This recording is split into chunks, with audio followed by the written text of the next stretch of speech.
Bismillahirrahmanirrahim. Alhamdulillahirabbil alamin. Allahumma shalli wa sallim ala sayyidina Muhammadin wa ala alihi wa sahbihi ajmain. Di dalam kesempatan ini marilah kita akan membaca fadilat-fadilat daripada bersalawat atas Nabi sallallahu alaihi wa ala alihi wasallam. Adapun fadilat keutamaan kita membaca salawat ini sangatlah banyak sekali. Tidak bisa terhitung banyaknya. Cuma di sini kita akan ambil fadilah-fadilah yang terbesar, keutamaan-keutamaan yang terbesar yang akan menyelamatkan kita dari ancaman api neraka dan bisa menjadikan kita untuk bersama Nabi Sallallahu Alaihi Wasallam nanti di hari kiamat. Inilah salah satu daripada impian ulama-ulama kita. Kenapa mereka keluar dakwah? Kenapa mereka bikin majelis? Kenapa mereka berani mengorbankan harta mereka? Karena satu, ingin bersanding, ingin bersama, ingin bertatai lawan Nabi Sallallahu Alaihi Wasallam di surga. Kenikmatan kita bersama Nabi Sallallahu Alaihi Wasallam ini tidak ada duanya. Seandainya sahabat itulah Buhan Sidin diberi pilihan, hendak hidup di dunia kah, hendak hidup di surga. Tapi bila hidup di surga, kada lawan Nabi. Kalau hidup di dunia, lawan Nabi. Mereka akan memilih apa? Mereka akan memilih hidup bersama Nabi Sallallahu Alaihi Wasallam di dunia. Padahal mereka mengetahui dunia ini adalah tempatnya musibah, tempatnya fitnah, tempatnya masalah-masalah. Akan tetapi hidup bersama seorang kekasih, maka masalah itu akan sirna dengan berkat Nabi Sallallahu Alaihi Wasallam. Salah satu kecintaan kita, tanda kecintaan kita dengan Nabi Sallallahu Alaihi Wasallam itu dengan memperbanyak menyebut namanya, karena dikatakan oleh pepatah bahasa Arab, man ahabba syai'an aktsara min dzikrih. Barang siapa yang mencintai sesuatu, niscaya dia akan setiap hari, setiap waktu menyebut-nyebut orang itu. Apalagi yang kita cintai ini adalah Habibullah, orang yang Allah cintai, orang makhluk yang paling Allah muliakan, makhluk yang paling Allah cintai, yaitu Nabi Muhammad Sallallahu Alaihi Wasallam. Di dalam kitab Nasihat Diniyah dikatakan daripada fadilah salawat atas Nabi Sallallahu Alaihi Wasallam. Fadilahnya sangat banyak sekali. Fadlus salati ala Nabi Sallallahu Alaihi Wasallam wa amma salatu ala Rasulillah Sallallahu Alaihi Wasallam fa fadluha azim wa naf'aha fid dunya wal akhirah lil muktsirina minha katsir. Adapun bersalawat atas Nabi Sallallahu Alaihi Wasallam itu, maka fadilatnya sangat banyak, keutamaannya sangatlah besar. Dan orang yang memperbanyak daripada salawat atas Nabi Sallallahu Alaihi Wasallam itu manfaatnya di dunia dan akhirat akan dia dapat. Nah, qala Allah Ta'ala, Allah Subhanahu wa Ta'ala berfirman, innallaha wa malaikatahu yusholluna 'alan nabi ya ayyuhalladzina amanu shallu 'alaihi wa sallimu taslima. Sesungguhnya Allah dan para malaikatnya bersalawat atas Nabi Sallallahu Alaihi Wasallam setiap waktunya. Di dalam ayat ini Allah memakai apa? Memakai fi'il mudhari. Di dalam bahasa Arab fi'il mudhari itu menyatakan terus menerus, kada berhampihan. Maka Allah dari dahulu sampai wahyu ini dan akan datang dan selama-lamanya Allah terus bersalawat atas Nabi Sallallahu Alaihi Wasallam. Juga malaikatnya bersalawat atas Nabi. Ketika Allah menghabarkan aku bersalawat atas nabiku dan malaikat-malaikatku bersalawat atas nabiku, maka ikam, wahai orang beriman, orang yang beriman denganku, orang yang beriman dengan nabiku, dan orang yang beriman dengan malaikatku, sebagai tanda iman kalian, maka kalian bersalawatlah atas Nabi Sallallahu Alaihi Wasallam. Ya ayyuhalladzina amanu shallu 'alaihi wa sallimu taslima. Salawat atas Nabi Sallallahu Alaihi Wasallam ini adalah salah satu pintu yang paling ampuh untuk apa? Untuk menjauhkan bala penyakit, bala musibah, dan juga menjauhkan daripada kejahatan-kejahatan di dunia dan akhirat. Kita ingat kisah dahulu, ada seorang ulama besar pergi ke Mekah berhaji.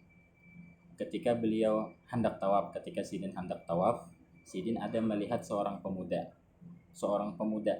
Pemuda ini sedang tawaf mengelilingi Ka'bah. Namun apa yang dibaca pemuda ini? Yang dibaca pemuda ini adalah sholawat saja. Padahal kan ada doa haji, doa lain yang disunahkan kita berdoa dengan doa itu.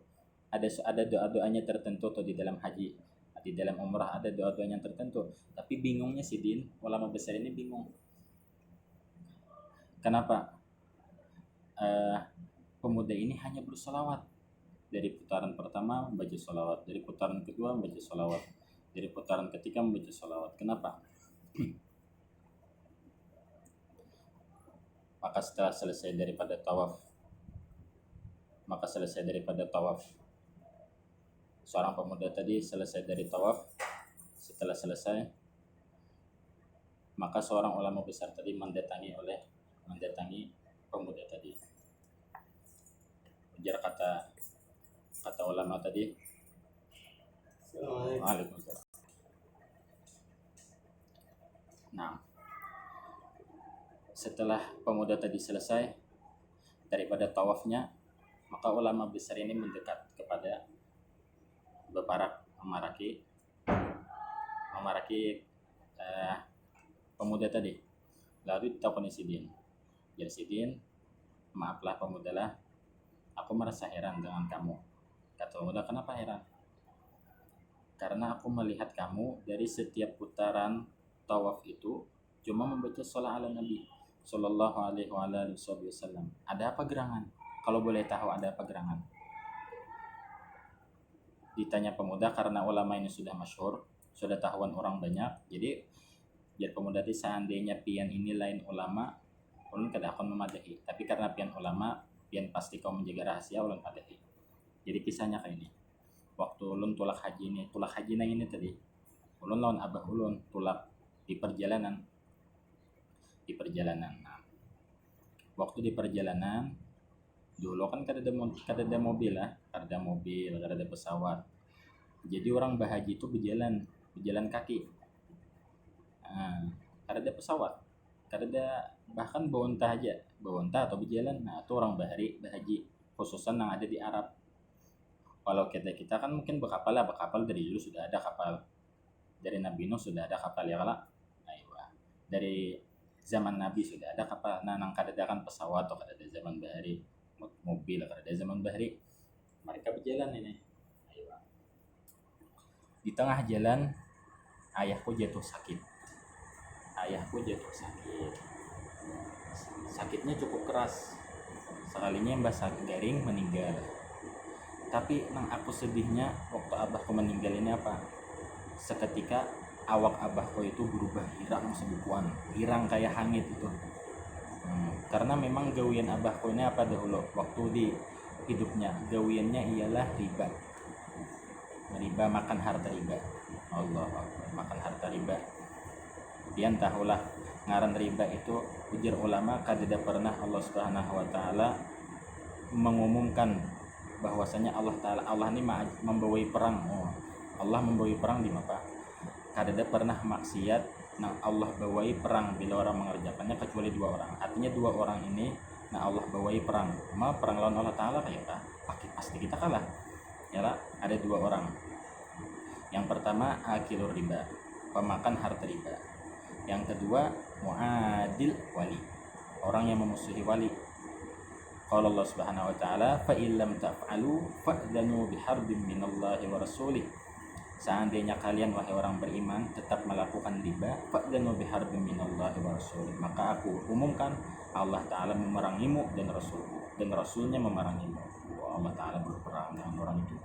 Yang kedua muadil auliya, orang yang menyakiti atau memusuhi Tuhan wali. Qala Allah Subhanahu wa taala, man adali waliyan faqad adantuhu bil harbi. Barang siapa yang memusuhi salah satu waliku, maka aku ingin mengajak perang orang itu. Wala'iyadzubillah subhanahu wa ta'ala. Seketika itu pemuda tadi merasa sangat sedih karena melihat ayahnya diadab seperti ini. Awaknya hirang sebukuan karena pemakan riba. Wala'iyadzubillah. Mudah-mudahan Allah Subhanahu wa ta'ala menjauhkan kita dari maksiat riba ini. Dikatakan di dalam hadis, Allah Ta'ala melaknat orang pemakan riba penjual riba, la'anallahu akilar riba wa mukilahu wa mubta'ahu. Banyak pokoknya yang kena ikut campur riba Allah kena laknat, na'udzubillah, nasallallahu salamah wal afiyah. Maka seketika itu pemuda ini merasa sedih, ya Allah, bagaimana sekarang aku, apa yang aku lakukan sekarang, ya Allah, bagaimana. Di saat aku saking sedihnya, di saat itu aku tertidur mengantuk. Ternyata di dalam tidurku itu aku bermimpi ada seorang yang putih bercahaya datang ke kami. Setelah itu membuka orang yang putih, hibaknya dia, hibak orang ini hibak lawan cahaya. Dia orang ini tadi buparak lawan abahku. Sekali dipusut oleh orang nampung sebenarnya tadi, dipusutnya abahku. Ternyata abahku langsung putih bercahaya seperti bulan purnama. Di ketika orang yang bercahaya tadi mau pergi, aku tarik gamisnya. Billahi alaik ya rajul, man anta? Ahsanallahu ilaik. Siapa pian nih? Ahsanallahu ilaik, semoga Allah membalas jasa pian. Jar orang tadi kada pinandu kalau aku. Jar pemuda kada siapa pian? Muasnya pian. Kada pinandu kah? Ana Muhammad bin Abdullah. Seketika aku kaget terkejut. Rasulullah datang. Apa gerangan ayahku, masya Allah. Oh, di samping dia makan riba, tapi Nabi mendatangi menolongnya. Subhanallah, subhanallah. Allahumma sholli wa sallim alaihi wa ala alihi wasallam. Begitulah Rasulullah. Walaupun umatnya ini sangat nakal, membuat maksiat, tapi dia tetap rela untuk menolong umatnya. Maka dari itu pantaslah kita memperbanyak salawat atas Nabi Sallallahu Alaihi Wasallam sebagai tanda terima kasih kita. Lalu ditanya oleh pemuda itu, ya Rasulullah, apa gerangan kenapa engkau bisa menolong ayahku sekarang? Apa yang terjadi dengan ayahku dulu? Dan kenapa kau datang untuk menolongnya? Maka kata Rasulullah Sallallahu Alaihi Wasallam, Rasulullah mengatakan, ayah kamu ini pemakan riba. Itulah penyebabnya awaknya jadi hilang. Tapi di samping itu dia memperbanyak salawat atasku Sallallahu Alaihi Wasallam. Dan ini kita garis bawahi. Apa jar Nabi? Wa ana mughitu man aktsara salata aliyya. Wa ana mughitu man aktsara salata aliyya. Ini kita garis bawahi. Apa jar Nabi? Dan aku akan menolong orang yang memperbanyak salawat atasku sallallahu alaihi wasallam. Maka yakinlah, maka kita perbanyaklah salawat atas Nabi sallallahu alaihi wasallam. Ketika kita di dalam bala, ketika punya sakit, bahkan dokter memvonis penyakit ini tidak bisa diobati, dan beberapa hari lagi kata dokter misalnya hidup, janganlah berputus asa. Kita masih punya salawat atas Nabi Sallallahu Alaihi Wasallam. Kita punya Rasulullah, alhamdulillah.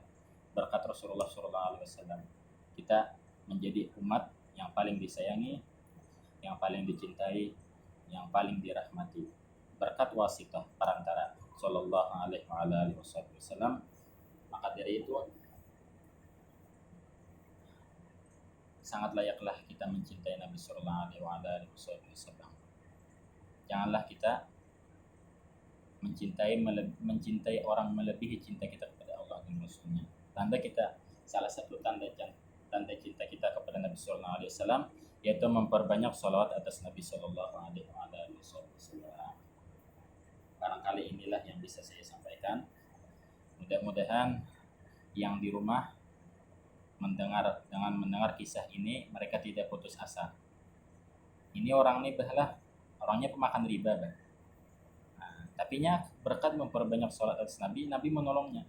Dan kita yakin kita pun pasti akan ditolong Nabi. Oleh karena itu kita kiau terus Nabi. Kita menelpon Nabi dengan apa? Dengan bersolat atas beliau Sallallahu Alaihi Wasallam. Dan ibadah salat ala Nabi, salawat atas Nabi ini adalah ibadah yang pasti diterima, tidak mungkin ditolak. Alhamdulillah, berarti kita masih punya senjata. Dan dikatakan oleh Sahibul Hikam Ibnu Athaillah, apa kata beliau? Apabila barang siapa yang merasa dia ini sangat kurang di dalam ibadah sunnahnya.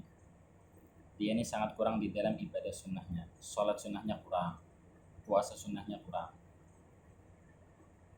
Maka yang menutupi ini dengan apa? Yang menutupi ini, menutupi semua ini, maka yang menutupinya ialah dengan memperbanyak sholawat atas Nabi SAW.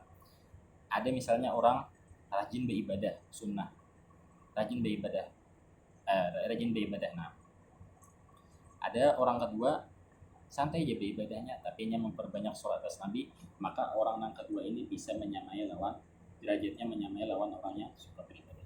Alhamdulillah. Inilah renungan yang bisa saya sampaikan saat ini.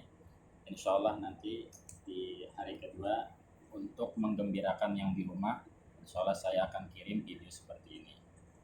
As'alullahal azim rabbal arsyil azim an yashfiyak. Allahumma rabban nas adi bibas ishfiyan tasyafi wa afi antal maafi la shifa illa shifauka shifan la yughadiru saqaman wala alama. Wa sallallahu ala sayyidina Muhammadin wa ala alihi wasallam. Alhamdulillahi rabbil alamin.